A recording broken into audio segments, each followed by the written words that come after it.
네, 여러분 안녕하세요. 네, 이렇게 온라인으로 이렇게 뵙게 되었는데요.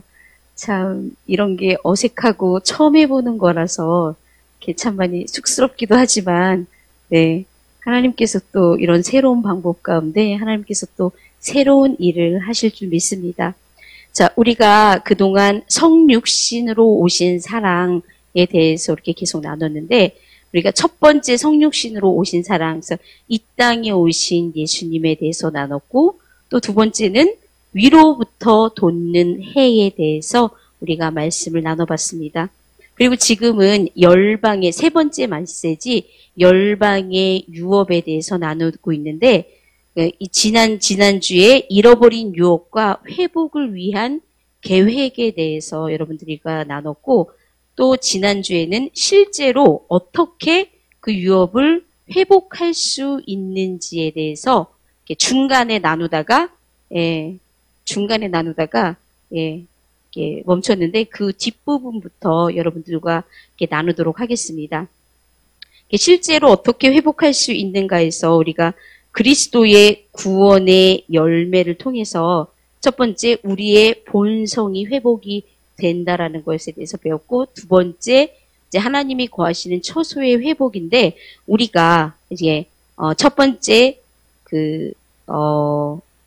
우리의 본성의 회복 중간에 하다가 이제 우리가 이제 끝났는데, 우리가 이제 본성이 회복되는 거에 대해서 우리가 고난에 참여함으로써 우리에는 부패와 타락으로 가득한 우리의 옛 본성을 완전히 벗어버릴 수가 있게 되고, 또 그리스도의 향기를 우리가 뿜어내게 될 수 있다라는 것에 대해서 나눴었는데, 각 세대마다는 하나님께서 신뢰하시는 주님의 신실한 증인들이 있는데, 그들은 어떤 고난을 당할지라도 또 주님을 무한히 신뢰했고, 또 하나님을 기쁘시게 해드리는 것이 그들의 즐거움이었기 때문에 그 고난이 이들에게는 정말 특권이었다라는 것에 대해서 우리가 나눠봤었어요. 그래서 우리가 그것에 이제 계속해서 말씀을 찾아보도록 하겠습니다. 욥기 13장 15절 말씀을 보도록 하겠습니다. 욥기 13장 15절 말씀. 자, 그가 나를 죽이시리니 내가 희망이 없노라. 그러나 그의 앞에서 내 행위를 아뢰리라. 자, 디모데 후서 1장 12절 말씀을 보도록 하겠습니다. 디모데 후서 1장 12절 말씀. 이로 말미암아 내가 또 이 고난을 받되 부끄러워하지 아니함은 내가 믿는 자를 내가 알고 또한 내가 의탁한 것을 그날까지 그가 능히 지키실 줄을 확신함이라.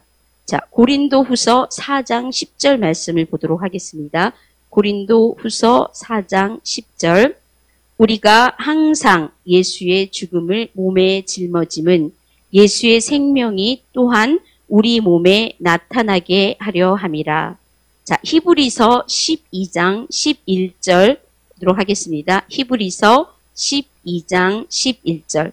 무릇 징계가 당시에는 즐거워 보이지 않고 슬퍼 보이나 후에 그로 말미암아 연단 받은 자들은 의와 평강의 열매를 맺느니라. 자, 히브리서 13장 12절에서 13절 말씀 보도록 하겠습니다. 히브리서 13장 12절에서 13절. 그러므로 예수로 자기 피로써 백성을 거룩하게 하려고 성문 밖에서 고난을 받으셨느니라. 그런즉 우리로 그의 치욕을 짊어지고 영문 밖으로 그에게 나아가자. 아멘. 자, 많은 사람들이 주님을 사랑했고 또 그분께 순종했고 또 그분의 신비를 깨달아 알게 되었고 또 그분의 수치를 함께 감당하면서 그리스도의 고난에 동참하는 그런 삶을 살았는데, 그들의 안식은 바로 주님의 뜻을 완수하며 또 그들에게 나타난 그분의 완전한 구속의 열매를 선포하는데 그들의 모든 사명이 있었기 때문이죠.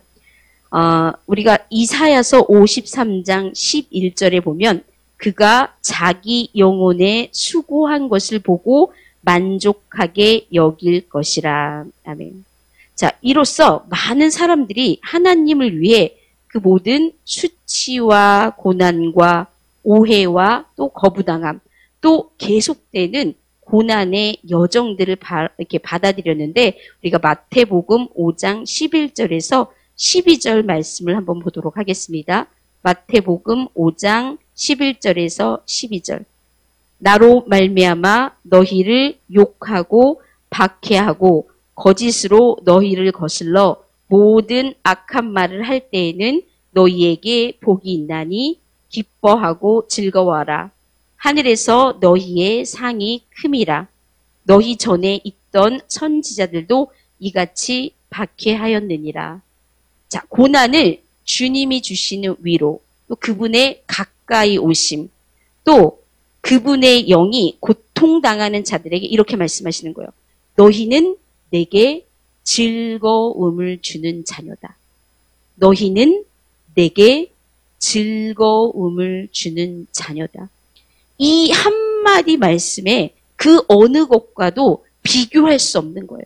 그렇기 때문에 정말 자원하는 마음으로, 기쁜 마음으로 정말 그 십자가의 길을, 고난의 길을 앞으로 갈 수 있었던 거죠.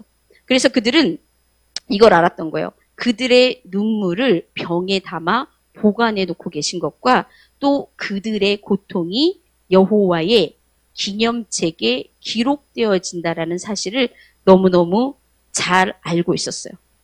자, 우리가 이런 고난들에 대해서 우리가 정말 그리스도의 고난에 참여하는 게 이제 어떤 건지에 대해서 우리가 계속해서 많이 우리가 그동안 계속 나눴잖아요.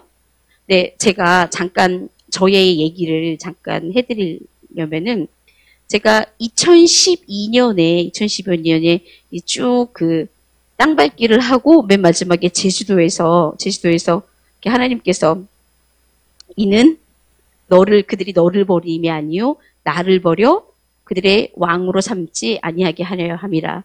이 말씀을 받고 제가 그동안 내가 이 땅밟기 할 때 도대체 내가 무엇을 했던 걸까? 나는 그동안 주님의 말씀을 들었는데 그 말씀을 들은 걸 도대체 내가 얼마나 내가 내 마음대로 해석하고 오해했던가, 그 부분을 정말 그 부분을 깨닫고 제가 정말 깊이 회개했다 그랬잖아요.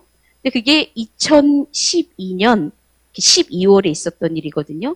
근데 2013년 1, 2, 3, 4월 이때가 정말 저에게 아주 제 스스로 지금 생각해보면 어쩌면 아무것도 아닌 걸 수 있지만 저에게는 굉장히 깊은 고난의 시간이 찾아왔었어요. 정말 말도 안 되는 오해와 그리고 정말 비난과 정말 이런 상황 가운데로 내몰리는데 정말 제 속에서 이런 것들을 전혀 몰랐기 때문에 이 분함이 올라오기 시작하는데, 그리고 제가 이런 거를 참 좋아했던 애였어요. 정말 말로 지는 거를 너무너무 싫어했었어요. 예, 그래 나와 함께 변론해보자. 누가 옳으냐? 내가 옳으냐? 네가 옳으냐? 그래서 정말 찾아가서 정말 하나하나씩 다 변론하고 따지고 정말 네가 뭘 오해하고 있고 뭐 수많은 이런 것들을 정말 다 가서 하고 싶었었어요. 정말 그것들이 정말 4개월 동안 제 이 속에서 이 분함과 분노와, 그래서 제가 이것들을 계속 친한 그 사람들에게 쟤는 저래서 뭐 이게 뭐지? 이러면서 계속 쏟아냈던 거예요. 자, 쏟아내는 그 가운데 그때 막 그 태풍이 부는 그 시즌이었었어요. 그때가 3월인가 4월쯤에 진짜 한반도에 강렬한 태풍이 이렇게 강타를 하면서 모든 유리창에 이렇게 테이프를 이렇게 붙였던 이게 기억이 나요. 근데 그때 어떤 말씀을 하나님께서 저에게 이렇게 조명시키고 말씀해 주시기 시작했냐면은 욥기였었어요. 욥에 대해서 하나님께서 깨닫게 하시고 알게 하시기 시작하시는데, 여러분 한번 욥기 1장 1절에서 우리가 한번 5절까지 한번 읽어보도록 할게요. 욥기 1장 1절에서 5절 말씀.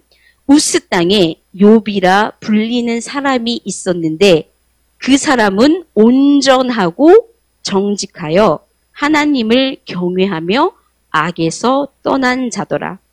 그에게 아들 7과 딸 3이 태어나니라. 그의 소유물은 양이 7,000마리요, 낙타가 3,000마리요, 소가 500결이요, 암나귀가 500마리이며 종도 많이 있었으니 이 사람은 동방 사람 중에 가장 훌륭한 자라. 그의 아들들이 자기 생일에 각각 자기의 집에서 잔치를 베풀고 그의 누이 3명도 청하여 함께 먹고 마시더라. 그들이 차례대로 잔치를 끝내면 욥이 그들을 불러다가 성결하게 하되 아침에 일어나 그들의 명수대로 번제를 드렸으니 이는 욥이 말하기를 혹시 내 아들들이 죄를 범하여 마음으로 하나님을 욕되게 하였을까 함이라. 욥의 행위가 항상 이러하였더라. 여러분, 욥은요, 하나님께서 인정하시는 동방 사람 중에 가장 훌륭한 자라고 말씀하시고 의롭고 정직하며 정말 하나님께서 이렇게 하실 수 없을 정도의 그런 칭찬을 받는 사람이었어요. 욥의 행위가 얼마나 의로웠냐면요, 잔치를 본받고 아들들이 혹시라도 죄를 범해서가 아니라 뭐예요? 혹시라도 죄를 범했을까 하여 뭘 드린 거예요? 번제를 드린 거예요. 자, 이런 자였어요. 그런데 저는 욥기가 정말 가장 이해할 수 없었고 가장 싫었었어요. 그렇잖아요? 여러분들 욥기 사랑하시나요? 예, 여러분들도 욥기 사랑하시지 않을 줄 알아요. 저도 정말 다른 사람들 성경의 인물들은 정말 아주 많이 닮고 싶었지만 주님, 욥처럼은 하지 말아주세요가 주님, 욥과 같이는 되고 싶지 않아요가 우리 마음 밑바닥에 항상 깔려있고 그래서 욥기는 항상 마음으로 제쳐두는 그런 말씀이었어요. 제가 정말 이해할 수 없던 게 하나님이 왜 도대체 왜 사단에게 자랑질을 하셔서 그렇잖아요? 욥 가만히 잘 살고 있었어요. 이렇게. 그런데 하나님이 왜 자랑질을 하셔서 욥에게 하나님께서 자랑질을 하시잖아요. 여호와께서 8절 보면 여호와께서 사탄에게 이르시되 내가 내 종 욥을 주의하여 보았느냐. 그와 같이 온전하고 정직하여 하나님을 경외하며 악에서 떠난 자는 세상에 없느니라 라고 자랑질을 하셨어요. 그 때문에 사단이 어떻게 해요? 사단이 여호와께 대답하여 이르되 욥이 어찌 까닭없이 하나님을 경외하리까?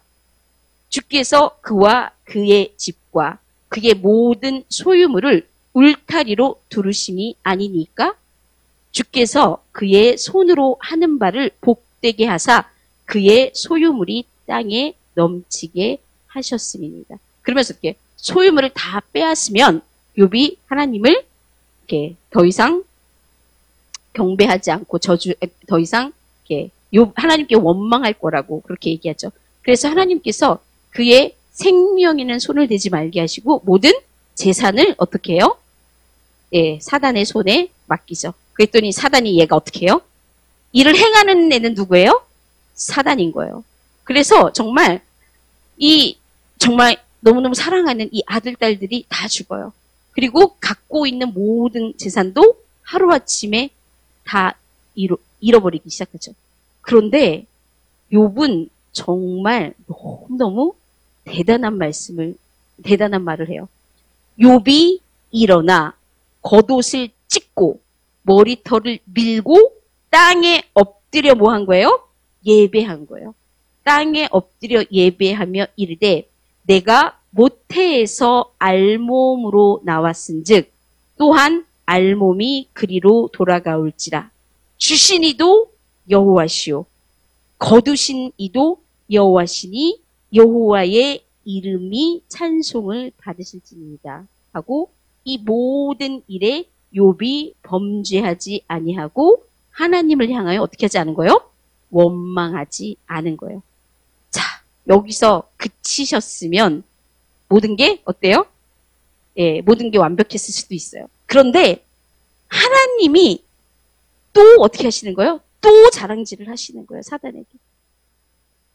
응? 여호와께서 사단에게 이르시되 내가 어디서 왔느냐? 사탄이 여호와께 대답하여 이르되 땅을 두루 돌아 여기저기 다녀왔나이다. 여호와께서 사단에게 이르시되 내가 내 종 욥을 주의하여 보았느냐? 그와 같이 온전하고 정직하여 하나님을 경외하며 악에서 떠난 자가 세상에 없느니라. 내가 나를 충동하여 까닭없이 그를 치게 하였어도 그가 여전히 자기의 온전함을 굳게 지켰느니라. 사단이 그러죠. 사단이 뭐라 그래 얘기해요? 가죽으로 가죽을 바꾸니 사람이 그의 모든 소유물로 자기의 생명을 바꿀지어라.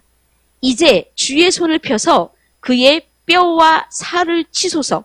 그리하시면 틀림없이 주를 향하여 욕하지 않겠나이까? 라고 했을 때 정말 이해할 수 없는 일을 하나님께서 하세요. 여호와께서 사단에게 이르시되 내가 그를 내 손에 맡기노라.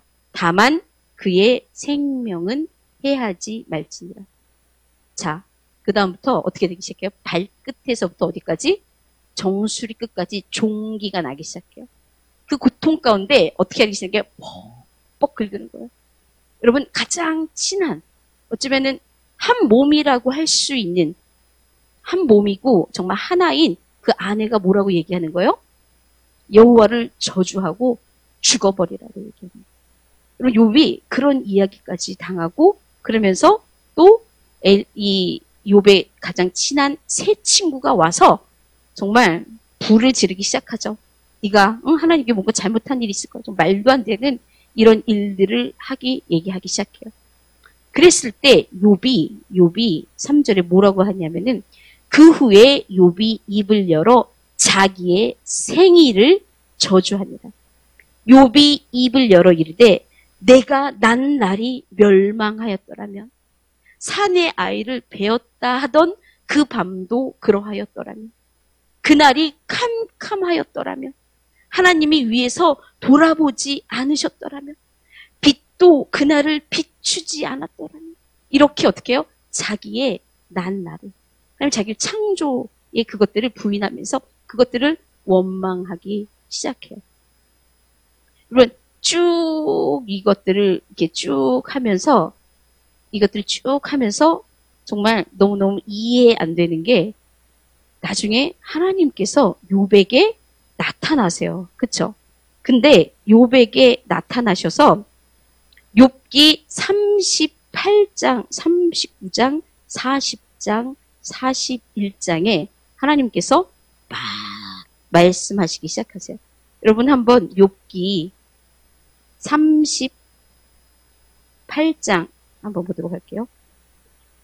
그때에 여호와께서 폭풍 가운데서 욥에게 말씀하여 이르시되 무지한 말로 생각을 어둡게 하는 자가 누구냐? 너는 대장부처럼 허리를 묶고 내가 내게 묻는 것을 대답할지니라. 내가 땅의 기초를 놓을 때에 내가 어디 있었느냐? 내가 깨달아 알았거든 말할지니라. 누가 그것의 도량법을 정하였는지 누가 그 줄을 그것의 위에 띄었는지 내가 아느냐? 이렇게 하나님께서 욥이 대답할 수 없는 이 창조에 관한 말씀만 쭉 하시는 거예요. 저는 이 말씀을 이해할 수가 없었어요. 그랬는데 나중에 어떻게 얘기해요? 욥이 나중에 뭐라고 얘기하냐면 내가 죽게 되하여 귀로 듣기만 하였사오나 이제는 눈으로 주를 배움나이다. 티끌과 재 가운데 서서 어떻게 하는 거예요? 회개하기 시작하는 거예요. 여러분 제가 그 예전에는 이 말씀을 제가 이해할 수 없었는데 제가 그 2013년 1, 2, 3, 4월 3, 4월에 이 폭풍 가운데 정말 이 온 창문이 깨질 정도로 심한 폭풍이 치는 가운데 하나님께서 저에게 뭐라고 말씀하셨냐면 너는 대장부처럼 허리를 묶고 내가 내게 묻는 것을 대답할지니라. 이 말씀을 하시기 시작하시는데 제가 이게 뭐였는지가 깨달아지기 시작했던 거예요.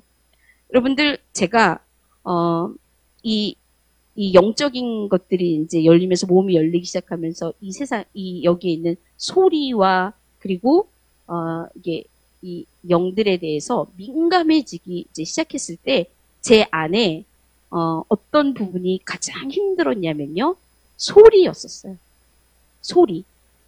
여러분들, 소리가 저는 핸드폰을 이렇게 귀에다 대고 통화를 못했어요. 왜냐면은 이 핸드폰에서 이렇게 통하면 그 사람의 목소리가 귀로 들어가서 제 내장과 여기를 정말 불로 지지듯는 듯한, 타는 듯한 이런 고통을 너무 극심하게 느꼈기 때문에 그나마 이렇게 스피커폰으로 해놓고 그렇게 통화를 했었어요. 그러면 그나마 조금 견디기 쉬웠었어요. 제가 이 경배하면서 이것들을 빼내는 법을 몰랐을 때는 이렇게 밖에 나갔다 오면 수많은 소리와 그리고 사람들과 하나님의 영이, 하나님이 계시지 않은 곳은 다 어디에 누가 있는 거예요? 예, 악한 영들이 있는 거잖아요. 그러면 사람 많고 그런 곳에 갔다 오면은 너무너무 힘이 드는 거예요. 그래서 정말 주님 내 안에 오셔서 나를 정말 씻어주세요. 하루 종일 그것만 하고 앉아 있는 거예요. 왜냐면 너무 고통스럽고 힘들어서 살 수가 없었기 때문에. 그랬을 때 정말 그때 이게 제가 이제 뉴스로 계속 들었던 게 뭐냐면 살상 무기가 정말 사람들을 죽이는 살상 무기가 개발됐는데 그 어떤 것보다 이 소리로 정말 아주 수많은 정말 우리가 이루 말할 수 없는 사람을 죽일 수 있는 이게 개발이 된 것과 그리고 정말 소리로 사람들이 정말 죽이는 뭐 이런 것들에 대해서 막 이렇게 뉴스들이 이제 나온 것들을 제가 봤었고, 또한 그때 어디 있냐면은 남태평이가 어디 돌고래떼가 정말 수백 마리가 바닷가로 밀려와갖고 얘네가 뭘 한 거예요? 떼죽음을 당했던 애 있어요. 그런데 많은 미스테리를 얘기하지만 그 중에 하나가 얘기한 게 얘네들이 어디 방향을 갈 때 주파수 소리로 따라서 그것들을 가는데 얘네가 그 소리가 다른 소리가 입력됐기 때문에 얘네가 갈 방향을 잊고 어디로? 해안가로 몰려 나와서 떼죽음을 당했다라는 그런 뉴스도 제가 듣기 시작하면서 아 정말 이게 맞다라고 이제 깊이 느꼈던 적이 있었는데 여러분 시편 19편 2절에서부터 4절 말씀을 보도록 하겠습니다. 시편 19편 2절에서 4절.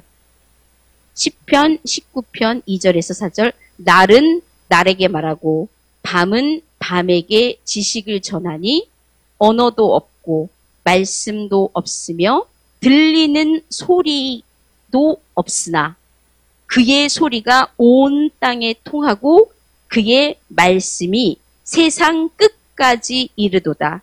하나님이 해를 위하여 하늘에 장막을 베푸셨도다. 여러분, 언어도 없고 말씀도 없으며 들리는 소리도 없으나 그의 소리가 온 땅에 통하고 그의 말씀이 세상 끝까지 이른다 그랬어요. 여러분, 여기에는 하나님의 말씀으로 가득 차 있어요. 그분의 말씀이 정말 온 땅에 통하고 그의 말씀이 세상 끝까지 이르러 있어요. 그런데 우리가 그 음성을 어떻게 하는 거예요? 듣지 못하는 거예요. 하나님은 여전히 우리들에게 말씀하시고 계세요. 그런데 우리들의 귀가 멀어서 들을 수가 없는 거예요. 자, 여러분, 이 땅에는 수많은 소리로 가득 차 있어요. 여러분, 라디오에 주파수 있잖아요. 라디오가 이렇게 각자 방송에서 소리를 내잖아요. 그러면은 그 소리를 들으려면 어떻게 해야 되는 거예요? 주파수가 맞아야 되는 거예요. 그 주파수를 맞춰야지만 그 소리가 들리는 거예요. 그런데 우리들이 하나님의 음성을 듣지 못하는 이유는 우리의 주파수가 어디에 맞춰져 있지 않은 거예요? 하나님께 맞춰져 있지 않은 거예요. 여러분, 이 땅은요, 소리 전쟁이에요. 소리 전쟁인데 정말 수많은 소리들이, 정말 사단의 소리들이 이 땅을 가득, 하나님의 말씀은 그 위에 계시고 정말 그 밑에 사단의 소리가 정말 쫙 깔려 있는 거예요. 여러분, 이스라엘이며 이 중동을 다녀오셨던 분들 하루에 5번씩 무슨 소리가 들리는 거예요? 이 아젠 소리. 정말 응? 일어나서 사단에게 경배하라는 그 소리, 그리고 세상에 정말 시끄러운 음악과 그리고 세상에 이게 수많은 노래 이런 것들이 여기 가득 펼쳐져 있는 거예요. 그런데 지금 이 시대에 우리도 뭘 쏘고 있는 거예요? 지금 우리도 이 소리를 쏘고 있는 거예요. 예배의 소리, 하나님을 찬양하는 소리, 이 소리들을 우리가 계속해서 쏘고 있는 거예요. 그러면서 정말 하나님만이 온전히 경배받으실 분이시고 하나님만이 온전히 예배받으시고 찬양받으실 분이라고 우리가 말씀으로 계속 이것들을 쏘고 있는 거예요. 그래서 우리가 이 시간 정말 이 코로나를 통해서 우리끼리 드리는 예배도 너무너무 좋았지만은 이제는 우리의 이 소리가 어디로 펼쳐지고 있는 거예요? 예, 끝까지, 이 세상 끝까지 우리가 펼쳐지는. 그래서 우리가 정말 더욱더 전심으로 예배해야 되고 더욱더 전심으로 찬양을 해야 하는 거예요. 자, 그랬는데 여러분들 하나님의 소리는요, 어떤 능력이 있냐면요, 창조의 능력이 있는 거예요. 여러분, 하나님께서 뭘로 이 세상을 창조하셨죠? 하나님께서는요, 말씀으로 이 세상을 창조하신 거예요. 하나님의 소리는 이렇게 창조하는 그런 능력이 있으시고, 회복하는 능력이 있으신 거고, 살리는 그런 능력이 있으신 거예요. 자, 그랬을 때, 여러분들, 이 욥 가운데, 이 고난이 아니었으면은 절대 드러날 수 없었던 부분들이 있어요. 여러분, 욥은요, 행위로며 뭘로요, 정말 그 당대에 가장 하나님이 인정하시는 훌륭한 사람이었어요. 자기 재산 모든 것들을 잃었어도 어떻게 얘기했던 사람이에요? 주신 이도 여호와시오, 가져가는 신이도 오직 여호와시다고 말씀하시면서 어떻게 해요? 엎드려 경배하며 예배하던 자였어요. 그런데 이 몸을 치니까는 어떤 게 나오기 시작하는 거예요? 아마 욥도 자기 안에 그런 게 있었을지 몰랐을 거예요. 인식할 수 없는 내 혈의 깊은 바닥에 있는 정말 이런 고난을 당하기 시작하니까 뭐가 일어나기 시작하는 거예요? 하나님, 도대체 나를 만든 날이 없었다라는, 어머니가 나를 태에서 뵌 그 날이 나에게 없었더라면 하면서 뭐가 일어나는 거예요? 예, 깊은 이것들이 정말 우리 목사님이 이번 주일에 말씀하셨듯이 이 혼의 깊이, 예뱀, 리오, 야단이 어떻게 되는 거예요? 마구마구 일어나기 시작하는 거예요. 욥 가운데서. 그러면서 욥이 이것들을 막 했을 때 그랬는데, 그때 하나님께서 욥 가운데 딱 나타나셔서 말씀하시기 시작하는 거예요. 여러분, 바닷물은 정말 수많은 시간 동안 이 오염에서 벗어날 수 있었던 게 폭풍 때문이래요. 폭풍 가운데 이 바닥에 있는 것들을 뭐예요? 다 들어 올리는 거예요. 다 끌어올려서 그것들을 어떻게 하는 거예요? 한번 싹 씻고 나가면은 바닷물이 다시 정화가 되는 거예요. 그것처럼 이 욥이 이 밑에 있는 정말 이 깊은 이 혼의 이 리워 야단들이 막 일어나기 시작했을 때, 하나님께서 폭풍 가운데 나타나세요. 폭풍 가운데 나타나셔서 하나님께서 너는 대장부처럼 허리를 띄고 내가 내게 하는 말을 들을지어다. 대답할지어다. 그러면서 얘기하세요. 내가 땅에 기초를 놓을 때 내가 어디 있었느냐? 내가 깨달아 알았거든 말할지니라. 누가 그것의 도량법을 정하였는지, 누가 그 줄을 그것 위에 띄었는지 내가 아느냐. 그러면서 하나님이 시편 38편, 39편, 40편, 41편 이때 계속 뭘 하시는 거예요? 하나님의 어떠하심을, 하나님의 창조의 이것들을 계속 말씀하시는 거예요. 여러분, 그분의 음성이 어떤 음성이라고요? 그분의 음성은요, 창조의 능력이 있는 음성이고, 그분의 음성 가운데 치유의 말도 있고, 이 음성의 말씀이 그분 자신이잖아요.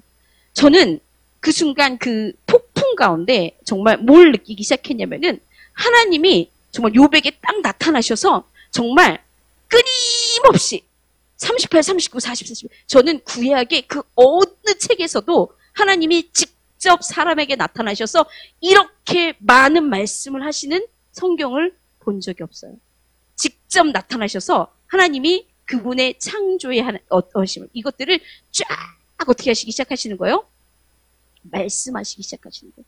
회복시키시기 시작하시는 거예요. 그 가운데 욥 가운데 깊은 것들을 드러내시고 하나님의 어떠하심을 어떻게 하시는 거예요? 부으시기 시작한 거예요. 이게 올라오지 않았으면은 고난이 욥 가운데 없었으면은 절대로 받아낼 수 없었던 그런 말씀들이에요. 그랬을 때 욥이 너무너무 놀라운 고백을 해요. 이 말씀을 들었을 때 내가 죽게 대하여 귀로 듣기만 하였사오나 이제는 어떻게 해야 되는 거예요?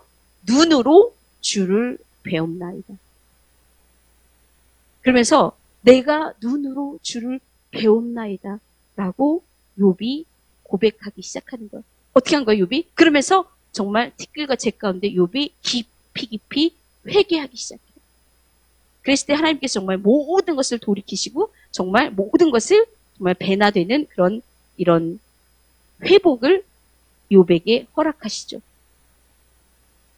자, 제가 2013년 이게 깨닫고 난 다음에 제가 정말 그동안 이 올라왔던 이 모든 것들을 회개하면서 정말 하나님 앞에 이제 내려놓기 시작했어요. 그리고 난 다음에 이제 만난 분이 제가 파더 마카리우스를 만나서 정말 이것들을 이제 더 깊이 배우기 시작하면서 제가 그다음부터 제 속에서 올라오는 그 모든 순간들은 어떻게 하는 거예요? 내 안에 화가 올라오는 순간, 내 안에 짜증이 올라오는 순간, 내 안에 남을 비난하고 비방하는 이것들이 올라오는 그 순간이 뭐예요? 내 안에 있는 리워야단이 딱 올라오는 순간이에요. 여러분, 사단은요, 여자의 후손에 어떻게 하는 거예요? 발꿈치를 무는 거예요.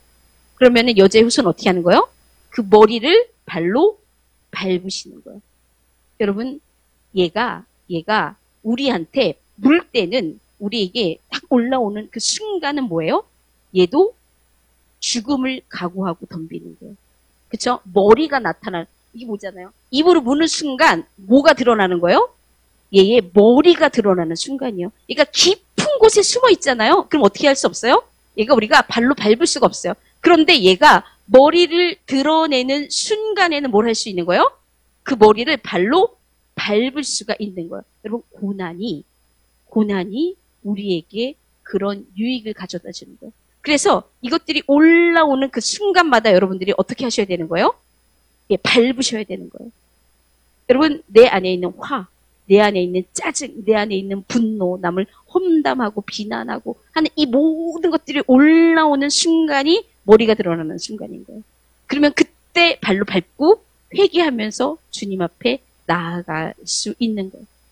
여러분, 제가 이렇게만 알았었는데, 제가 신부님 성육신으로 오신 사랑을 제가 다시 준비하면서 뭐가 느껴지기 시작했냐면, 뭐지? 신약 시대에는 성육신으로 오신 사랑이잖아요. 그 말씀이 육신이 되어 어떻게 하신 거예요? 우리 가운데 거하셨던 거예요. 우리에게 그 말씀 자체가 오신 거예요. 이 욥에게, 저는 이 욥에게 말한 이 38, 39, 44, 와, 이것만 해도 어떻게 대단하다고 생각했는데, 근데 신약 시대, 지금의 우리의 시대는 어떤 시대인 거예요? 그분 자신, 말씀이 육신이 되어 우리 가운데 거하신 거예요. 그 말씀이 친히 우리 가운데 임하시고 우리 가운데 오셔서 우리의 모든 유업을 회복시켜 주시는 거예요. 우리를 모든 죄에서 구원하시고 구속하시고 또 우리에게 우리가 빼앗겼던 그 모든 유업을 어떻게 해주신 거예요? 완벽하게 회복해 주신 거예요. 여러분, 그런데 욥에 대해서 제가 작년에 엔타임 콜링 여러분들 다 보셨잖아요. 마지막 때 부르심. 그럼 그 책 다 읽어보셨죠? 그때 보면 욥에 대해서 욥이 메시아적 부르심이 제가 이렇게 조금 난 정말 부분만 깨달아 알았던 거구나. 이 말씀이 정말 이 욥에 대한 더 깊은 말씀이 이렇게나 정말 깊은 뜻이 있었구나. 여러분 이걸 아시려면 어떻게 하셔야 되는 거예요? 여러분 이걸 아시려면 어떻게 하셔야 돼요? 마지막 때에 부르심을 읽어보셔야 돼요. 여러분 제가 지금 말씀드리지 않을 거예요. 여러분들이 궁금하시면 오늘 집에 가셔서 다 뭘 읽으셔야 되는 거예요? 책을 읽으셔야 되는 거예요. 그래서 이 욥이, 이 메시아적 부르심 가운데 욥이 어떤 거였는지 정말 더 깊고 깊은 그 말씀들을 여러분들 여러분 이거 숙제예요. 오늘 가셔서 다 읽지는 못하시더라도 어디는 보셔야 되는 거예요? 욥만 보시면 안 돼요. 메시아적 부르심이 무엇인지를 여러분들이 다 보셔야 되는 거예요. 그래서 정말 이 고난이 우리들에게 유익이고 이다지도 유익이 있는 거예요. 왜냐면은 정말 고난이 없으면 우리들의 이 옛뱀 리워야단이 어떻게 하지 못하는 거예요? 예, 올라오지 못하는 거예요. 얘가 머리를 드러내지 못하는 거예요. 머리가 드러나지 않으면 어떻게 할 수 없는 거예요? 예, 죽일 수가 없는 거예요. 그래서 이 고난이 정말 우리가 여러분들 팔 벌려서 웰컴 투 서퍼링 하셔야 되는 이유가 이 옛뱀 리워야단을 끌어올릴 수 있는 것은 뭐밖에 없는 거예요? 고난밖에 없는 거예요. 근데 이것 말고도 정말 우리가 그리스도의 고난에 동참하면서 우리가 정말 하나님으로부터 이는 내 기뻐하는 자다. 내 사랑하지만 사랑하고 기뻐하는 자다. 우리가 하나님의 그 말씀 한마디에 고난은 뭐가 되는 거예요? 우리 가운데 기쁨이 되고 즐거움이 되고 또 우리가 넉넉히 이길 수 있는 그 길이 되는 거고 또 우리에게는 바로 특권이 되는. 그래서 이 고난을 통해서 우리의 옛 본성을 하나님께서 완벽하게 회복시키시는 그런 놀라운 역사가 이 구원의 열매 중에 이 우리의 본성이 회복되어지는 놀라운 일들이 우리 가운데 주어지게 되는 거죠. 자, 그러면은 오늘은 또 하나님이 거하시는 처소의 회복에 대해서 살펴보도록 할 텐데 이것은 첫 번째 열매인 우리 본성의 회복과 상호 보완되는 또 하나의 아주 놀라운 신비예요. 그래서 우리 안에 그리스도께서 거하실 처소가 이루어질 때 어떻게 되는 거죠? 잃어버린 유업의 회복은 자연스럽게 따라올 수밖에 없게 되는 거죠. 그래서 아담에게 주어진 유업, 그렇죠? 즉 땅은 하나님께 복종해야 하는 것이기 때문에 그렇기 때문에 단순한 땅이 아니라 이 땅은 단순한 땅이 아니라 주님과 그리스도가 다스리시는 하나님의 나라가 되는 거예요. 여러분 우리는 하나님 나라의 이 하나님 나라의 이 유업을 우리가 정말 완벽하게 회복해야 돼요. 왜냐하면 예수 그리스도가 이미 완벽하게 회복해 놓으셨어요. 그러면 우리가 이제 그 유업을 우리가 완벽하게 취해야만 하는 거예요. 여러분 땅을 우리가 차지해야 되고 하나님의 나라를 우리는 확장 이 온 열방 가운데 이 온 우주가 하나의 교회가 되도록 어떻게 해야 되는 거예요? 우리 가운데 그 하나님의 나라가 우선 내 안에서부터 시작해요. 우리 가정, 우리 교회, 우리 대한민국. 그래서 온 열방, 이 온 우주 가운데 이렇게 하나님의 나라가 우리들 가운데 확장되어야 되는 게 바로 우리가 마지막 때 이루어야 될 그런 사명이죠. 자, 우리가 계시록 11장 15절 말씀을 한번 보도록 하겠습니다. 계시록 11장 15절 말씀. 세상 나라가 우리 주와 그의 그리스도의 나라가 되어 그가 세세토록 왕노릇 하시리로다. 예, 그리스도가 어떻게 하셔야 되는 거예요? 이 땅에서 세세토록 왕노릇 하셔야만 하는 거예요. 그래서 하나님은 이 실제적인 인격의 임재를 통해 우리 안에 그리고 우리 가운데 거하실 계획을 하셨고 또한 그것을 기뻐하셨죠. 자, 누가복음 17장 21절 말씀 보도록 하겠습니다. 누가복음 17장 21절. 하나님의 나라는 너희 안에 있느니라. 하나님의 나라가 어디 있다고요? 너희 안에. 이게 헬라어 원어로 보면은 너희 가운데 계시다라는 뜻이에요. 우리 안에, 우리 가운데 뭐가 있는 거예요? 하나님의 나라가 있는 거예요. 그래서 하나님, 이렇게 초대교회 아비들이 뭐라고 얘기했냐면은 하나님께서 이 세상을 뭐가 되도록 창조하셨다고요? 이 세상 전체를 교회가 되도록 창조하셨다고 말씀하고 계세요. 하지만 아담이 타락했을 때 원수는 이 세상 권세를 빼앗았고 또 하나님은 그분의 지혜를 따라 뭐죠? 이것들을 회복할 대책을 세우셨죠. 근데 그 대책이란 바로 뭐냐면은 하나님께서 친히 만나시고 말씀하시고 또 그분의 계획하에 이끄실 하나님 자신을 위한 신실한 사람들을 구별하여 어떻게 하시는 거예요? 따로 세우시는 게 하나님의 대책이었었어요. 그래서 하나님께서는 노아를 따로 세우셨고 아브라함을 따로 세우셨고 이삭, 야곱, 이스라엘 지파들 그리고 모세를 따로따로 세우셨죠. 하나님께서 원하시는 바는 바로 그 백성들 가운데 거하실 처소를 세우시는 거예요. 자, 이제는 하나님께서 누구를 따로 구별하게 세우시길 원하시는 거예요? 그리스도의 신부를 따로 구별하여 세우시기를 원하시는 거예요. 바로 우리를 이 마지막 때에 이 우리를 따로 구별하여 세우시길 원해요. 여러분 우리는 구별되어야 돼요. 그러니까 여러분 우리가 금식하고 그리고 우리가 경배하며 기도하는 게 이 세상으로부터의 분리잖아요. 그러니까 여러분들 정말 우리의 가정에 미디어 소리가 울려서는 안 돼요. 여러분 그게 뭐와 같은 거예요? 이 선과 악을 알게 하는 나무의 열매와 같아서 우리가 그것들을 먹는 순간 우리 가운데 뭐가 들어오기 시작하는 거예요? 이 독이에서 우리가 마비되기 시작하는 거예요. 이 마비돼서 우리가 영적인 문둥병자가 돼서 이 사단이 내 안에 들어와서 어떤 파괴적인 행동을 하고 뭘 해도 우리는 느낄 수가 없는 거예요. 그래서 이렇게 주일이며 이런 금요철이며 이런 예배의 자리 가운데 와서는 여러분들의 마음이 어떻게 돼요? 뜨거워져요. 나는 정말 온전히 하나님께만 경배하고 예배하고 말씀으로 기도하고 그리고 금식하고 정말 이런 결심들이 우리 안에 마구마구 일어나요. 그런데 집에 돌아가요. TV에서 소리가 이렇게 나요. 요즘에 정말 이 트롯 소리가 이 온 한국 땅을 어떻게 했죠?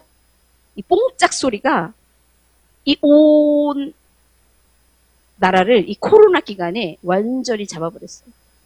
그래서 제가 듣기로는 많은 권사님들이 정말 수많은 이런 그동안은 새벽 기도에 매진하고 정말 주께 이렇게 이제 교회도 못 가게 되고 막 하다 보니까 주님으로부터 이것들을 찾는 게 아니라 위로를 받는 게 아니라 뭘로 위로를 받는 거예요? 공짝으로 위로를 받으셨던 그런 권사님들, 집사님들이 아주 많았더라고요. 아주 많았더라고요. 여러분, 근데 그런 소리들이 어떻게 되는 거예요? 우리 가운데 들어오면 이게 우리가 독극물에 이렇게 뭐가 되듯이 이게 우리의 이것들이 마비되듯이 우리가 마비돼서 여러분 독극물에 마비되면 입맛을 잃어버리는 거예요. 뭘 먹어도 맛이 나지 않으니까 먹지를 못하는 거예요. 그러니까 이 입맛을 잃어버리니까 우리가 뭘 먹지 못하는 거예요? 말씀을 먹지 못하는 거예요. 여러분 수많은 여러분들 팝 음악 이런 왜 듣지 말라는 거예요? 예, 들을 수 있죠. 그렇지만 안 좋기 때문에 듣지 말라라는 거예요. 이 소리들이 나를 어떻게 하는 거예요? 파괴시키는 거예요. 그러면서 세상 것에 집중하게 만들고 우리의 이 영적인 모든 것들을 이렇게 다 마비시키기 때문에 더 이상 하나님을 갈망하지 않고 어떻게 되는 거예요? 하나님의 것에 대해서는 지겨워지고 그래 좀 더 눕자, 좀 더 자자, 그래 내일 하자, 그래 내일부터는 할 거야. 그리고 내일이 되면 어떻게 하는 거예요? 그래 모레부터는 해야지. 여러분 이러면서 이것들이 하루 이틀 미뤄지기 시작하는 거예요. 그러다가 주일에 와서 다시금 이 말씀으로 기도와 이게 경배로 이 독극물 이것들이 해독이 되었어. 해독이 되었죠? 그러면은 가셔서 뭐 하셔야 되는 거예요? 매일 말씀과 기도와 정말 하나님을 경배 이것들에 빠져서 살아야 되는데 그래야지만 우리의 속사람이 자라고 나는데 그런데 또 가서 또 뭐 하는 거예요? 세상의 수많은 소리들 TV 소리만 빼고도 다른 수많은 세상의 이런 소리들 가운데 내가 침범당하기 시작하는 거예요. 침범당하기 시작하니까는 그다음부터 말씀 먹고 하는 것들은 해독하기에 바쁜 거예요. 여러분. 씻어내기에 우리의 더러운 이것들을 씻어내기에 바쁜 거지 그 말씀이 우리들에게 뭐가 못 되는 거예요? 우리들에게 정말 양식이 되어지지 못하는 거예요. 우리가 그걸 다 뭘로 써버리는 거예요? 그죠? 씻어내고 이 독극물을 해독하는데 쓰이는 거지. 근데 그게 해독이 이게 된 상태고 정말 하나님 계신 상태라면 그게 뭐가 되는 거예요? 우리들 가운데 계속 말씀이 우리들 가운데 양분으로 가서 우리의 속사람이 자라기 시작하죠. 여러분들, 내가 1년을 했는데 나는 왜 영적인 성장이 없나요? 나 2년을 했는데 왜 나는 요 모양 요 꼴인가요? 라고 말씀하시는 분들은 다 기도와 이 말씀 읽고 말씀 먹는 걸 이거 뭘로 써버렸기 때문에 그래요? 해독하는데 그리고 씻어내는데로만 쓰신 거예요. 이게 교육 간신히 이렇게 뭐죠? 유지하는 데 쓰신 거예요. 그러니까 정말 깊고 놀라운 이런 정말 이 단계를 뛰어넘는 성장이 그동안 우리들 가운데 없었던 거예요. 그래서 여러분들 세상으로부터 구별돼야 돼요. 여러분들 나시린 보면은 그 삼촌은 우리 나시린 구약에서 보잖아. 뭐라고 말했냐면은 포도주를 먹지 않아요. 그리고 포도도 먹지 않아요. 건포도도 먹지 않아요. 이게 뭐예요? 세상의 모든 즐거움을 어떻게 하는 거예요? 내려놓는 거예요. 내가 어떤 자가 되기 위해선? 나시린이 되기 위해서. 구별된 자가, 근데 구별되지 않으려면 안 해줘도 돼요. 계속 들으셔도 되고, 계속 내 즐거움에 따라 우리가 오락과, 정말 이런 것들에 빠져 살아도 돼요. 그런데 여러분, 우리는 그럴 수 없는 사람들이잖아요. 우리는 다 하나같이 뭘로 부르심을 받은 거예요? 구별된 자로 부르심을 받았고, 또 마지막 때 정말 그리스도의 재림을 준비하는 그런 신부로 부름을 받은 거예요. 그래서 여러분들 정말 우리가 결단했으면 좋겠어요. 내 속에 있는 정말 작은 영혼, 아주 작은 것들, 바벨론의 어린 것들, 이것들을 정말 우리가 그리스도, 반석 위에 우리가 지난주에 했듯이 메어치는, 그래서 우리가 힘들고 어렵지만 정말 결단하고 정말 레디컬하게 완벽하게 돌아서서 구별된 삶을 살아야지만 우리가 영적으로, 우리가 속사람이 자랄 수가 있는 거예요. 그래서 여러분들 정말 우리가 이제 새해가 시작되잖아요. 그쵸? 8월 말이면은 우리가 새로운 한 해가 시작돼요. 여러분들 우리가 새해를 맞아 다 결단했으면 좋겠어요. 새해를 맞아 결단을 하는데 주님, 내가 구별되겠습니다. 주님, 내가 그동안 사랑했던 것들 내가 끊어내겠습니다. 내가 구별되기 위하여 내가 그동안 사랑했던 나의 오락, 나의 즐거움을 주던 것들, 이 모든 것들을 끊어내고 내가 주님 앞에 이렇게 예배자로 기도와 금식과 이런 철야와 이런 경배와 이런 걸로 내가 내 삶을 주님 앞에 드리겠습니다. 라는 이런 결단을 우리 한번 새롭게 이렇게 하면서 정말 이렇게 절기에 따라서 우리가 우리의 1년을 살아갈 때 정말 우리 가운데 놀라운 성장이, 우리가 정말 1년이 딱 그렇게 지나고 나면 여러분들 정말 느끼실 거예요. 와우, 뭐지? 내가 이렇게 이다지도 자랐단 말인가? 라는 것들을 여러분들 우리 서로, 그래서 내년 이맘때쯤이면 우리 어떤 얘기들을 해야 돼요? 뭐니? 너 얼굴에서 광채가 난다? 너 많이 변했다? 라는 이런 이야기들을 다 듣는 그런 저와 여러분들이 됐으면 좋겠습니다. 자, 우리가 그래서 아까 하나님이 원하시는 바는 그 백성들 가운데 거하실 처소를 세우는 곳이라고 했는데 우리가 말씀을 보도록 하겠습니다. 출애굽기 25장 8절 말씀. 내가 그들 중에 거할 성소를 그들이 나를 위하여 짓되. 자, 우리가 이 말씀 가운데 온전히 볼 수 있죠. 하나님께서 원하시는 건 뭐라고요? 성소를 하나님이 거하실 성소를 우리가 짓는 게 바로 하나님이 우리 가운데 원하셨던 말씀이에요.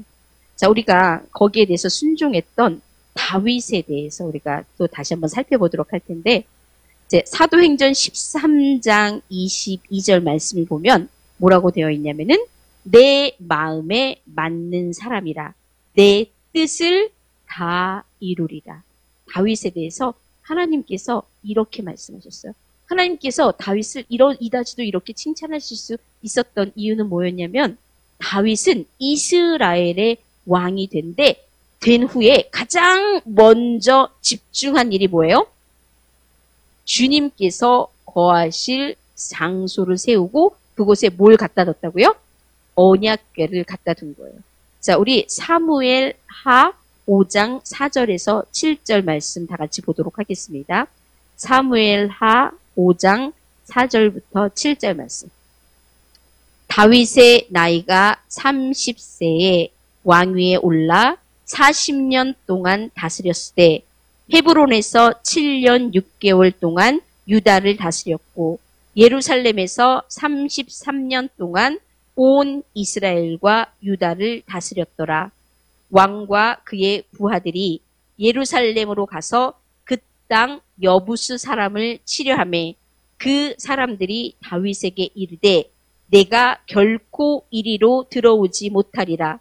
맹인과 다리 저는 자라도 너를 물리치리라 하니 그들 생각에는 다윗이 이리로 들어오지 못하리라 함이나 다윗이 시온 산성을 빼앗았으니 이는 다윗 성이더라.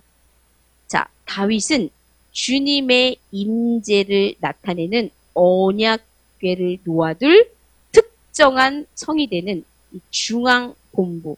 그래서 하나님 나라가 이스라엘을 다스릴 하나님 나라 중앙 본부가 어디에 있어야 된다는 걸 알았던 거예요? 예루살렘에 있었어야 된다라는 것들을 알았던 거예요. 그렇기 때문에 또 이 다윗의 생각에는 이 나라 전체의 왕이 누구라는 걸 알았던 거예요? 예, 본인이 왕이 아니라 하나님이 왕이시며 또 주님이 그들 가운데 계심을 깨닫고 이스라엘 전체가 어떻게 하도록 했죠? 주님을 예배하도록. 그래서 정말 이 예배가 이 성소에서 끊어지지 않도록 이 모든 것을 세팅했던 게 누구였었어요? 다윗이었죠. 자, 여러분 다윗이 왜 특별히 예루살렘, 왜 시온을 택했을까?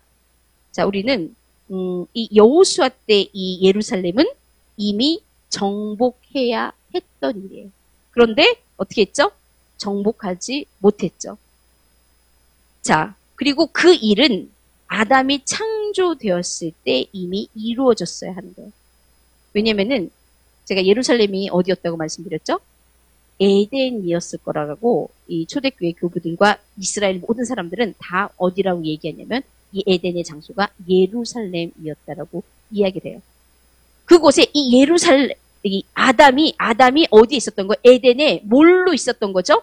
예배자로 있었던 거예요. 그렇죠? 그래서 하나님께 유업을 받아서 이 땅을 다스리고 정복하고 충만하도록 하는 그 예배자로 부르심을 받았죠. 그런데 어떻게 됐죠? 그 일을 아담이 이루지 못했어요. 그래서 그 가운데서 어떻게 됐죠? 타락했죠. 그래서 쫓겨났어요. 이 일은 처음에 누가 이루었어야 되는 일이었던 거예요? 아담이 이루었었어야 되는 그런 일이에요. 그런데 아담이 실패했죠. 그래서 하나님께서 정말 수많은 이 언약과 이스라엘 백성 출애굽시켜서 딱 하면서 여호수아에게 각 지파에게 어떻게 땅을 정복하던 이 사단에게 빼앗겼던 이 땅들을 어떻게 하라고 하신 거예요? 정복하라고. 그래서 땅 정복이 너무너무 중요했었는데 어떻게 된 거죠? 실패했어요. 실패했기 때문에 거기에 그 아담 그때서부터 그 사단이 또아리를 들고 내 성이냐. 그래서 보면은 이 여부스 족속이 어디를 딱 차지하고 있는 거예요? 시온 산성을 차지하고 있는 거예요. 이 시온이란 말은 히브리어로 산성 요새라는 뜻이 있어요. 그러니까 절대 이 산성 요새가 무너지지 않을 거라고 여부수 족속은 확신했고 비아냥거리기 시작했죠. 뭐라고 해요? 맹인과 다리 저는 자라도 너를 물리치리라 하면서 이렇게 조롱하고 비난했죠. 자, 이거는 마치 사단이 이곳에 언약궤가 놓일 경우에 닥칠 이 위험을 얘는 감지한 거예요. 이 위험을 감지해서 정말 아주 격렬한 전쟁이었었어요. 이 격렬한 전쟁 가운데 다윗이 어떻게 한 거죠? 그 전쟁에서 승리한 거예요. 전쟁에서 승리해서 다윗성, 이 예루살렘, 이 시온성, 하나님 나라의 중앙 본부를 회복한 게 누구예요? 다윗이었던 거예요. 자, 이렇듯 이 잃어버린 유업의 회복과 관련된 이런 성경의 사건들은 우리와 어떤 관련이 있으며 어떻게 도움이 될 수 있을지 우리가 이렇게 한번 이렇게 구약을 통해서 우리가 거기에서 교훈을 얻을 수가 있겠죠. 그래서 다윗보다 앞서 이 성소에 대한 이것을 받았던 게 누구였죠? 모세였죠. 모세는 광야에 머무를 때 그곳에 뭘 세운 거예요? 성소를 세웠죠. 여러분, 이스라엘이라는 이 지리적 장소는 회복된 그 땅을 의미하는 거예요. 그래서 그 땅은 세상 나라들, 그리고 여호수아가 무찔렀던 족속들을 나타내는 강탈의 임금인 사단으로부터 회복된 곳이 바로 어느 나라인 거예요? 예, 여호수아가 가서 차지한 이 이스라엘이라는 그런 나라였던 거죠. 자, 이 땅은 하나님의 백성을 위한 땅으로, 그리고 하나님께서 그들과 함께 거하시는 땅으로 회복됐죠. 자, 또한 그리스도가 누구의 자손이라고 그랬죠? 다윗의, 그렇죠? 유다에서 다윗의 자손이라고, 그러니까 예언적으로 이렇게 언급된 그 말씀들을 볼 수 있죠. 그래서 우리가 그리스도 안에 있고 또 다윗의 자손이신 그분과 이 연합된 상태에서 우리가 다윗이 어떻게 다윗성을 세우고 또 언약궤를 가져오고 또 주님 나라의 중앙 본부를 세운 것 같이 이 위대한 일을 했는지, 어떻게 다윗이 그랬는지를 우리가 자세히 이 위대한 이 하나님의 사람들이 그 사명을 어떻게 이루었는지 우리가 알아야지만 우리도 그것을 토대로 하나님의 이런 유업들을, 그리고 하나님의 이런 거하실 그런 성전을 회복시켜드리는 그런 일들을 할 수 있는 거죠. 자, 이 다윗의 특성은 바로 잃어버린 유업을 회복시키는 하나님의 사람들이 지닌 특성을 나타내는 거죠. 자, 다윗의 특성을 우리가 살펴보면 첫 번째, 그는 예배자로서 하나님을 향한 사랑으로 가득 차 있었다라는 그 사실은 우리가 시편의 여러 구절들을 통해서 정말 다윗이 이 하나님을 향한 사랑으로 가득했었다는 사실들을 우리가 알 수 있고요. 또 다윗은요, 성령의 기름 부으심을 받은 사람이었어요. 자, 그리고 그는 담대한 믿음으로 주님의 전쟁을 치렀던 그런 사람이었고요. 또 그는 하나님의 열심을 가지고 주님의 백성들을 위하는데 열정적인 그런 왕이었었어요.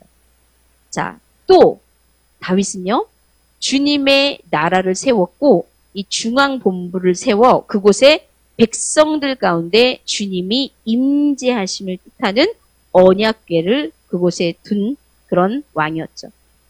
또 그는 사울 왕의 추격, 아들 압살롬의 추격과도 같은 많은 고난과 이런 수치와 치욕을 견뎌냈던 그런 사람이었었어요.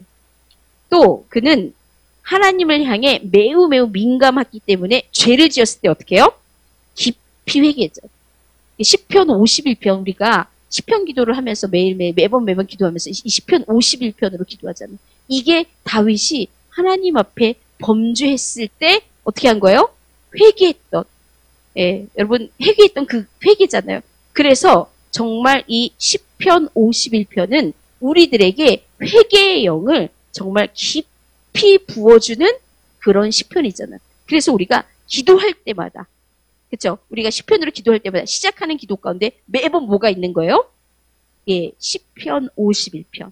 이 깊은 회개의 영을 받기 위해서 우리가 그렇게 회개하는 시편 51편을 매일매일 기도하는 거죠. 그래서 하나님을 향해 매우 민감했기 때문에 죄를 지었을 때 정말 깊이 회개했던 다윗의 모습을 우리가 볼 수 있고, 또 이를 통해 시편이라는 기도와 예배의 책을 우리들 가운데 전해주는 이런 특징을 가진 게 바로 다윗이에요. 그래서 우리가 이 다윗의 이런 모든 특징들이 누구의 특징이 돼야 되는 거예요? 바로 우리들의 특징이 돼야 되는 거예요. 이렇게 다윗이 가졌던 그 모든 특징들이 바로 우리들의 특징이 될 때 우리는 바로 하나님 나라를 회복할 수 있는 그런 놀라운 그런 사명을 잘 감당할 수 있게 되는 거죠. 여러분, 다윗과 골리앗이, 다윗도 항상 전쟁을 치르던 자였어요. 이 삶이 정말 전쟁 가운데 있었던 게 이 다윗인데, 이 다윗과 골리앗의 싸움은 다윗이 주님께 기름 부음 받은 자, 이 메시아임을 선포하는 바로 그런 싸움이었고요. 또 이렇게 여부스족으로부터 이 예루살렘을 빼앗은, 이 시온을 뺏은 이 시온의 전쟁은 바로 주님의 나라, 즉 주님 나라의 중앙본부를 선포하는 바로 그런 전쟁이었죠. 그래서 이 두 전쟁은 이 상호 보완적인 성격을 띠면서 주님의 온전하신 뜻을, 우리 가운데 주님의 온전하신 뜻을 드러내 보여주시는 거죠. 그래서 우리도 동일하게 어떻게 해야 돼요? 기름 부음 받은 이 메시아가 우리가 되어야 되는 거예요. 그리고 또한 우리는 주님 나라의 중앙본부, 이게 우리 가운데 먼저 어떻게 되는 거예요? 세워져야 되는 거예요. 우리 가운데 주님이 거하실 처소가 우리 가운데 세워져야 되는 이런 주님의 우리가 유업을 회복하기 위해서는 주님의 나라가, 또 주님의 이런 임재가 우리 가운데 온전히 있을 때에만 우리가 하나님께서 주셨던 이 온 땅에 대한 이 하나님 나라에 대한 유업을 우리가 온전히 성취할 수 있는 거죠. 자, 그래서 우리에게 이 시온은, 이 시온이란 바로 뭐냐면은 주님의 사람들 가운데 주님이 임재하시는 장소를 말하는 거고, 또 교회를, 시온 또는 영적인 예루살렘. 우리는 이 교회가 뭐가 돼야 되는 거예요? 시온이 돼야 되고, 이 교회가 영적인 예루살렘이 돼야 되는 거예요. 그래서 여러분, 언약궤가 그 가운데 있었을 때 그 언약궤에는 여러분들 항상 주님의 임재가 떠나지 않았어요. 그분이 방문자로 왔다 갔다 하신 게 아니라 어떻게 하셨죠? 그분의 임재가 그곳에서 떠나지 않고 계심으로 말미암아 그 지성소, 그 하나님이 임재해 계시는 그곳에서부터 이 이스라엘을 향한 하나님의 통치가 풀어졌던 거죠. 그럼 우리가 정말 이 땅을 회복하고 우리 이 교회로부터 통치가 지금 풀어지고 있나요? 통치가 풀어지고 있지 않아요. 통치가 풀어지면 정말 이 땅이 어떻게 해야 되죠? 정말 회복돼야 되는데, 이 땅이 회복되고 있지 않다라는 말은 이 가운데 정말 하나님의 통치가, 하나님이 거주하시면서 사시면서 정말 떠나지 않은 임재가 우리 가운데 없다라는 거예요. 그렇죠. 주님이 방문하시죠. 하지만 뭘로 오시는 거예요? 방문자로. 우리 가운데 우리가 정말 주님의 임재를 느낄 때가 있잖아요. 방문자로 왔다 갔다 하시는 거예요. 그런데 이 교회가 정말 하나님이 거하시는, 떠나지 않으시는 그런 시온, 그런 하나님의 거처가 되기 위해서는 교회가 어떻게 되는 거예요? 구별돼야 되는 거예요. 이 세상으로부터 온전히 구별되지 않고서는, 우리가 온전히 정결하지 않고서는 우리가 아무리 기도하고 아무리 정말 경배하고 하고 나가서 또 세상의 것들을 이 반복만 계속되는 거예요. 그래서 정말 우리가 결단하고 우리 스스로가 구별되기로 결단하고 우리 교회가 구별되기로 결단해서 정말 이곳에 주님이 항상 임재하시로 말미암아 이곳에서부터 주님의 통치가 이루어져야 되는데 그게 바로 뉴 자이온인 거죠. 그래서 여러분 정말 우리가 뉴 자이온이 돼야 되고요. 여러분 가정이 뉴 자이온이 되셔야 되고요. 그리고 이 교회가 이 교회가 바로 뉴 자이온이 돼야 되는 부르심이 우리들 가운데 있는 거죠. 자, 그래서 이 성육신의 계절 동안 교회가 그리스도의 신비를 받기 위해 준비할 때 초대교회에서는 이 시편을 강독했는데 특히 시온에 관한 내용들을 정말 많이 강독했대요. 그래서 교회는 이런 구절들을 강독함으로써 그리스도가 지금도 새롭게 탄생하시며 거하실 곳을 찾고 계시다라는 것을 하나님의 사람들에게 강조하는 거예요. 그래서 우리가 시편 우리가 성육신의 계절에 강독했던 그 시편 말씀을 우리가 한번 다 같이 보도록 하겠습니다. 시편 87편 5절에서 6절 말씀. 시편 87편 5절에서 6절 말씀. 자, 시온에 대해 말하기를 이 사람 저 사람이 거기서 났다고 말하리니 지존자가 친히 시온을 세우리라 하는도다. 여호와께서 민족들을 등록하실 때에는 그 수를 세시며 이 사람이 거기서 났다 하시리로다. 자, 시편 102편 13절 16절 말씀을 한번 보도록 하겠습니다. 시편 102편 13절에서 16절.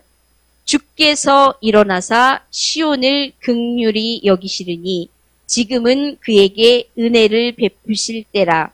정한 기한이 다가옴이니이다. 여호와께서 시온을 건설하시고 그의 영광 중에 나타나셨습니다. 자, 우리가 매년 성육신의 이 계절마다 주님은 당신이 거할 시온을 찾고 계심을 성령님을 통해서 우리들에게 항상 상기시켜 주시고 계세요. 그런데 이 사도 시대에 있었던 이 최초의 교회는 바로 이 진정한 시온이었어요. 그래서 주님께서 크신 영광으로 교회에 거하셨어요. 이곳이 사도 시대였는데요. 여러분, 수많은 기록들에 실제적인 교회 건물이 이제 세워지기 시작했잖아요. 이 4세기 때부터. 왜냐면 헬레나 황후 때부터 이제 이게 세워지기 시작했잖아요. 근데 수많은 이런 기록들에 죄인들이 교회에 들어가려고 그러잖아요. 그러면 어떻게 되는 거예요? 못 들어가는 거예요. 뭐가 막힌 게 없는데, 눈으로 막힌 게 없는데, 영적으로 보이지 않는 뭐가 있는 거예요? 벽이 있는 거예요. 그래서 안으로 들려가려고 그래도 어떻게 되는 거예요? 못 들어가는 거예요. 여러분, 왜 그랬기 때문에요? 그곳에는 주님의 영광의 임재가 항상 있었기 때문에 들어갈 수 없는 거예요, 죄인들은. 여러분들, 이것이 우리 가운데 회복이 되어져요. 여러분, 우리 이 교회 가운데 누가 들어올 수 없는 거예요? 죄인들이 들어올 수 없어야 돼요. 죄인들이 들어오고 싶어도 들어올 수 없기 때문에 뭐 하는 거예요? 밖에서 회개하고 깊이 회개하고 난 다음에야 어떻게 할 수 있는 거예요? 들어올 수 있는 거죠. 자, 여러분들, 그런데 이게 삶 속에서 겪는 시험과 이 영적 시온과 유업을 회복시킬 이 영적 시온의 권세를 두려워하는 원수의 계획들로 인해 세상의 영이 어떻게 된 거죠? 이 교회 가운데 들어오게 된 거예요. 4세기 이후에. 교회 가운데 들어오게 됨으로써 분열과 이단이 교회에 들어오면서 교회의 모습이 변하기 시작된 거예요. 그래서 모든 민족의 유업을 회복하는 이 사명을 잃게 된 거죠, 교회가. 하지만 선지자 이사야의 이 말을 보면 신실한 자, 경건한 자, 남은 자들은 어떻게 해요? 항상 있기 마련이고 또 엘리야가 혼자서 싸우고 있다고 생각했을 때 주님은 뭐라고 말씀하셨죠? 바알에게 무릎 꿇지 않는 7,000명이 이스라엘에 있다고 말씀하시죠. 그래서 우리가 이 혼의 성화를 통해 신실한 사람들의 이 공동체는 우리가 하나님과의 온전한 교제와 우리가 비전을 갖게 되는데, 이 비전을 갖는다는 것은 무슨 의미냐면은 주님의 나라를 향한 하나님의 목적을 이해하고 모든 민족이 잃어버린 유업을 회복하는 것의 중요성을 우리는 먼저 이해해야 되는 거예요. 이해하고 난 다음에 이 모든 민족과 나라들을 향한 하나님의 권세를 회복하여 마침내 그들이 주님 아래에 복종하는 것이 얼마나 중요한지 이해하고 우리 스스로가 구별돼서 신실한 자, 경건한 자, 남은 자들이 되어서 정말 하나님 나라의 이 온전한 유업을 그렇게 회복하는 그런 저와 여러분, 그리고 우리 교회, 그리고 이 온 한국이 그런 교회가 되었으면 하는 게 정말 우리들의 지금 마지막 때 우리들의 강한 소망과 그런 강한 비전이 아닌가 싶습니다. 우리들에게 맡겨주신 그 사명을 우리가 깊이 붙잡고 우리가 기도했으면 좋겠는데, 자, 요한 1서 2장 17절. 요한 1서 2장 17절 이 말씀을 우리가 세 번 깊이 기도하고 말씀으로 기도하고 난 후에 우리가 정말 이 말씀을 붙잡고 또 계속 말씀을 붙잡고 기도하도록 하겠습니다. 자, 요한 1서 2장 17절.